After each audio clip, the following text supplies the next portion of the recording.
जब जब पढ़ने सुनने में आता है कि इंसान पहले बंदर था या हमारे पूर्वज पहले बंदर थे और फिर धीरे धीरे उसने खुद से सब कुछ सीख लिया और आज इतना बड़ा वैज्ञानिक युग भी ले आया, तब सिवाय आश्चर्य के और कुछ नहीं होता।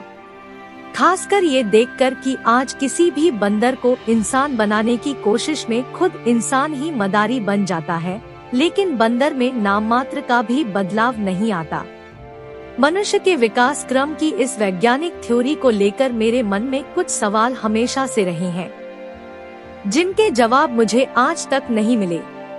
लेकिन अपने सवालों का जिक्र करने से पहले मैं चार्ल्स डार्विन की इवोल्यूशन की थ्योरी और बंदरों से इंसान बनने तक के सफर पर आती हूँ। तो आइए जानते हैं कि ह्यूमन इवोल्यूशन पर क्या कहती है वैज्ञानिक रिपोर्ट्स। दोस्तों, आगे बढ़ने से पहले हमारी आपसे विनती है कि आप हमारे चैनल को लाइक, शेयर और सब्सक्राइब अवश्य करें, जिससे कि हमारी टीम आपके लिए आदिमानव से जुड़ी सभी घटनाओं को एकत्रित करके एक वीडियो के माध्यम से आप तक पहुंचा सके। तो बिना किसी देरी के बढ़ते हैं वीडियो की ओर। दोस्तों, करीब 3.5 अरब साल पहले जब विकास का क्रम यानी प्रोसेस ऑफ एवोल्यूशन शुरू हुआ था, तब सबसे पहले बैक्टीरिया आए, फिर बैक्टीरिया से अमीबा, अमीबा से कीड़े मकोड़े और छोटे मोटे पेड़ पौधों का विकास हुआ। उसके बाद जानवरों ने अपना आकार लेना शुरू कर दिया। इसके बाद मैमल्स का विकास हुआ, फिर पक्षी और फिर धरती पर रेंगने वाले जीवों यानी क्राउलिंग क्रीचर्स जैसे कछुए आदि आए। इनके बाद कुछ ऐसी प्रजातियों का विकास हुआ जो पानी के अंदर भी रह सकते थी और बाहर भी। इसके बाद आए प्राइमेट्स, जो चूहों की तरह दिखते थे और इनके साथ विकास का क्रम आगे बढ़ा। प्राइमेट्स से बंदर बने, इन बंदरों से गोरिल्ला, चिंपैंजी और फिर धीरे धीरे इनसे मानव का विकास हुआ। ये पूरा विकास क्रम पृथ्वी पर हो रहे मौसमीय और अन्य बदलावों के चलते अपनी अपनी जरूरत के आधार पर हुआ।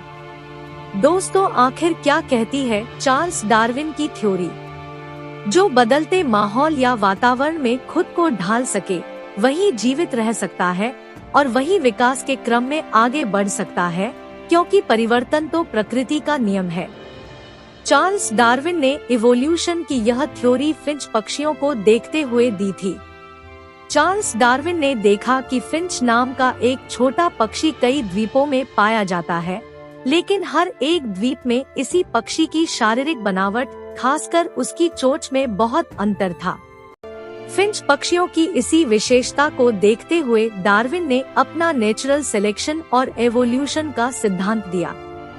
डार्विन के अनुसार जो भी जीव जिस माहौल या वातावरण में रहता है, वह खुद को उसी वातावरण में ढालने की कोशिश करने लगता है, ताकि उसका जीवन और उसकी आने वाली पीढ़ियां बच सके। इसी कोशिश में अलग अलग जगहों के मुताबिक उसकी शारीरिक बनावट और बुद्धि में बदलाव आने लगता है।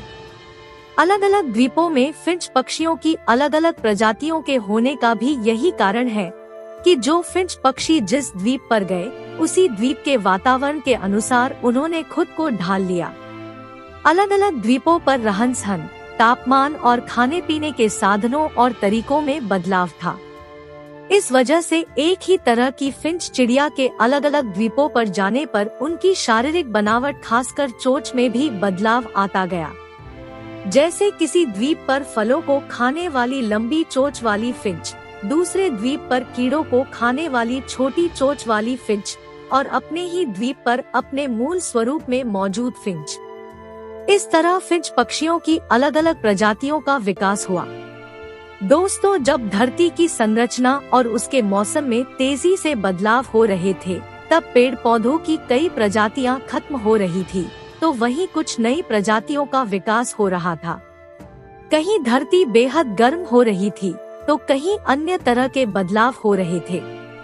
इन बदलावों के चलते जीवों की कई प्रजातियां खत्म होती जा रही थी, तो वहीं जो जीव या जानवर खुद को इस बदलते वातावरण के अनुसार ढाल रहे थे या अपना स्थान बदलने की कोशिश कर रहे थे, उनकी अलग अलग प्रजातियों का विकास हो रहा था, जैसे कि इंसान।